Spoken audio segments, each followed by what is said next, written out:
anyị kenecha Chukwu onye anyị na-ekenezi ọzọ n'etiti anyị bụ parish priest anyị Fada Chukwu gọzie ya very Reverend Fada Jude ka anyị kọọ n'ezigbo aka. Thank you so much. All these actually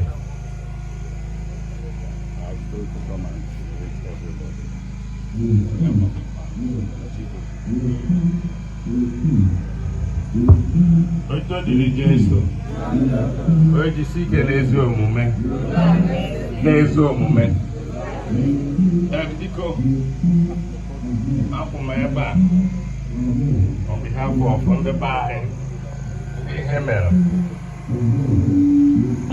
kene parish priest anyị fada nna anyị nwoke fada anyị anyị bụ mmiri nke abara na tupu m ọjọọ bara onye ọbụla Because oge otu ugboro na anachi okwuche ekele ya kọtụ ule kọrọ dịka anyị na-ekele so mmọchị ịma na abịakwa ebe ihe mere nsụka na asịla confuse na adị ebe ihe anyị bịara akụkọ ịgba nkwụ ụkọ wedin oyiri m ozu obi na-eru onye ọbụla ihu mana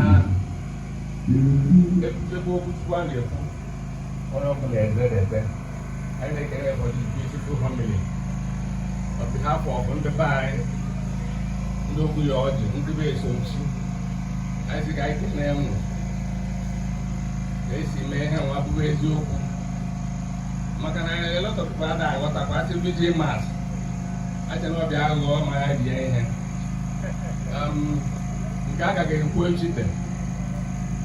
Mana, I know, sure, onye ọbụla ga-akwadoro otu isi ikwu site na ndị ekele ndị ọzọ niile bịara ndị ikwu na ibe ndị be anyị ndị ọjị ndị madịka ụba ndị ikwu na-echie ndị ọgọ anyị ndị eziagụ biko nụ ka anyị tasie n'ọma anyị niile bụ mere ọ ka amaokwe na-ekwukwu ya anyị ga-ejibe ọnwụ ndị anyị nwaanyị ana m akpọka nne m uche maka nne m bụ onye eziagụ onye mgbode chọrọ ọnwụ aka m na-asị agha bụrịwa ọnwụ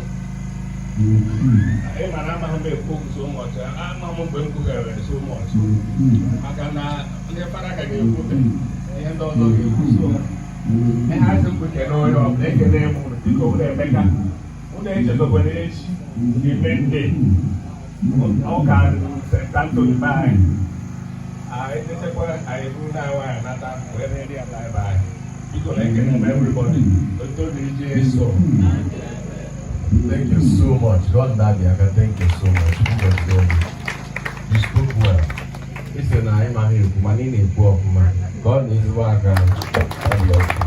Thank you so much. So next year, I can go for actually, Master was supposed to be by 7, but Father, I couple Bob and I did Father and now we're here and able to Father and maybe Father passed through a lot. Well, man, because now, here I met to Father, where is she born? Father, thank you so much. But I think I just want me out. I'm more young open. One day I won't go my auntie. So only I won't want them. That's why I'm speaking. This is landing here. That thing, I think when he spoke, he addressed it. So I need a comment. So I need to never lose up with Father. Thank you so much. Then I need to lose up with each other. The choir never. They left their programs in our Makoyo to Muchen. However, about to show solidarity to consume. Oh, a dog amble. I said, obliging on the Abacocha. Every guy, I said, when I got that to a boss. But they did well to be here. We can't thank you enough. I called the wire. You know that you have not really exhausted all that you have, but tomorrow, you're going to get one. So now I'm going to be an Albania, who weekend, it always move page. So God bless you. Chineke gozie unu, okay? I got the room number. I call her call song.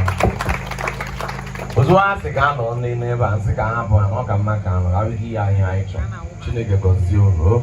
Anyị na-ekelezi ndị ọzọ bụ ndị na-abụrụ ndị be anyị abịala ebe anyị na-eme ebe a metụtara ife mere anyị ebe a Chukwu ga-agọzi unu otu o si wee bịa ebe a Chineke ama nkwe ihe anya mmiri zụtụ unu ọ ga-adịrị unu mma n'aha Jizọs anyị na-ekelesi ndị ahụ okwuru Chukwu gọzie unu ndị be anyị ndị ụmụnna ndị ikwu na ibe ndị ọgọ God bless you ka anyị gọọ n'ụwa anyị aka.